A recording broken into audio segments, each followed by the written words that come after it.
Anyway, I wanted to talk to you a little bit today about the environment.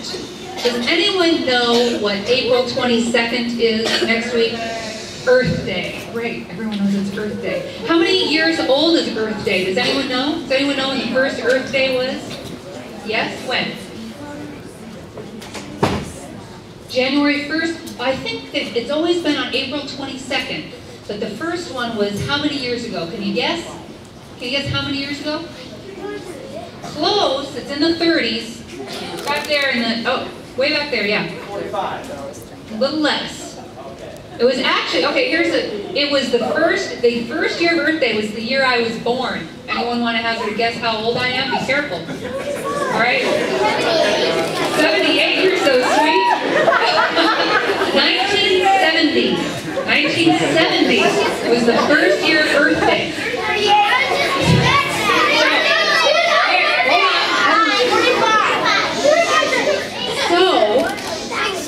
Next week, April 22nd is Earth Day, and I can't be with you on that day because I'm going to be back in Washington where I work on your behalf. I work for you and your mom and dad, your grandparents. I work for South Dakota out there. And some of the issues that we've been working on relate to the environment, and they relate to energy. How many of you have ever been in or driven by an ethanol plant? Most of you, I would assume. We just got one right outside of town here, right? And how many of you like windy days? You like windy days here in South Dakota, right? You like tornadoes. You gotta be careful with tornadoes. Okay, now. So I'm gonna ask a question. Where are the 4th and 5th graders? Okay, 4th and 5th graders. Question for you. When we breathe, what do we breathe in? Oxygen. What do we breathe out? Carbon dioxide. We breathe in oxygen, we breathe out carbon dioxide. What do plants breathe in? What do they breathe out? Oxygen. Completely the opposite. Okay, now listen, I got to talk to you a little bit about carbon dioxide. Okay, so we're breathing out carbon dioxide. Well, you know what else breathes out carbon dioxide?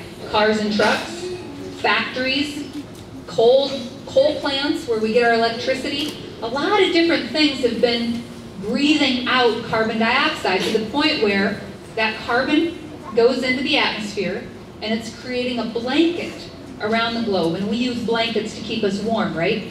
So it's creating a blanket around the globe. That's why they call it global warming.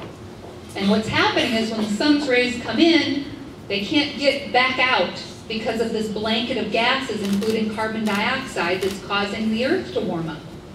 And that can have some serious consequences if we don't do something about it, especially in states like South Dakota, where we rely a lot on agriculture. How many of you live on the farm? Quite a few of you. I grew up on the farm too. Well, our moms and dads, if they're growing crops for a living, and all of a sudden there's not enough rainfall because of a drought, well, you know what happens. It's not a very pleasant time around the house when there's no rain, right? I remember my dad's mood was pretty much dictated by whether or not we were getting rain, because that's what you need to get the plants to grow. The plants are taking in carbon dioxide. That's why it's important that what we do in Washington, D.C. helps South Dakota. And South Dakota can help what we're doing in Washington, D.C. with agriculture and growing more crops and growing trees that can take in some of that carbon dioxide that's going out and causing the planet to warm up. So one of the things we're going to do at the end of our time here together is we're going to give each of you a little sapling of a Black Hills spruce tree. That's our state tree. How many of you have been to the Black Hills? Good. Good share of you have been to the Black Hills. Well, something else that's important for South Dakota that we're working on in Washington is how forests can be healthier so that the trees in the forest can take in more carbon dioxide. And one of the things that each of us can do, we can't just leave it to the folks in Washington, we can't just leave it to the people that work for us in Pierre, but each and every one of us has to do some things to help the environment. Whether it's planting a tree, which maybe many of you have done before on Arbor Day, or whether it's recycling and conserving energy by turning off the lights or unplugging things. How many of you have cell phones? Quite a few of you have cell phones already. Do you leave your charger plugged in? No. Good, because you know that's vampire energy, right? You got to pull out the plug so you're not sapping out energy even if your cell phone's not plugged in.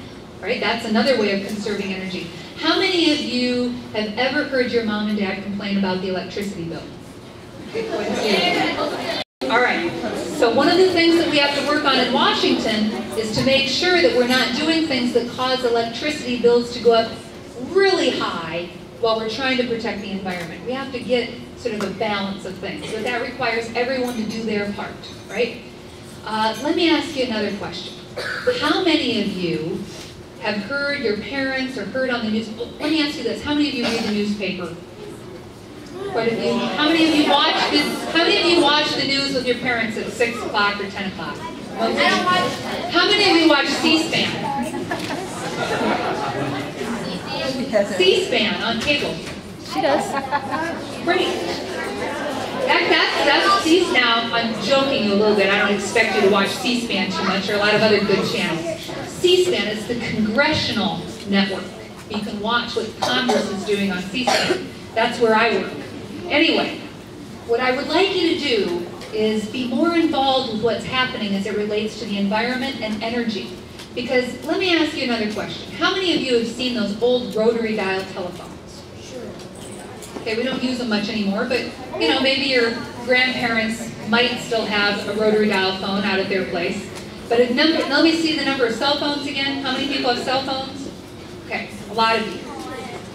In a matter of about 20 years, we went from rotary dial phones to cell phones.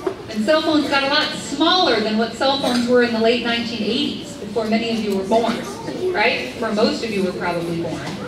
Yes, all of you, before any of you were born. And what we're going to do, let me get your attention here. This is an important part of what I want to tell you today. What we're trying to do in Washington on energy and the environment is to make sure that your future is a good one. To make sure we're protecting our natural resources. So for those of you that might want to farm, that the natural resources of land and the water are there for you to use as well. For those of you that want to be engineers, that you have jobs creating new technologies or new computers or new ways of producing energy. For those of you that want to be teachers, that we're investing in education. For those of you that want to be in healthcare, doctors or nurses, that we're reforming our healthcare system so it makes it easier for you to do your job and easier for you if you need healthcare to be able to get it. How many of you have been to the emergency room? Oh goodness. Okay, well we're going to try to work to, you know, keep many of you from going to the emergency room so frequently, but at your age, you know, accidents happen. Now I want to make sure we have time for you to ask me some questions. And then again, we're going to hand out these trees for you to plant. We all have to do our part. Conserving energy, recycling, planting trees, taking care of the trees to help our environment. For you, for your kids, for your grandkids. You got to be thinking long term. It's hard to do when you're only in 1st, 2nd, 3rd, 4th, 5th grade, and some of our teenagers that join us.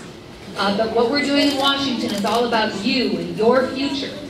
So I appreciate you giving me a chance to talk to you about the work that I do. Now, let me see if we have a few questions.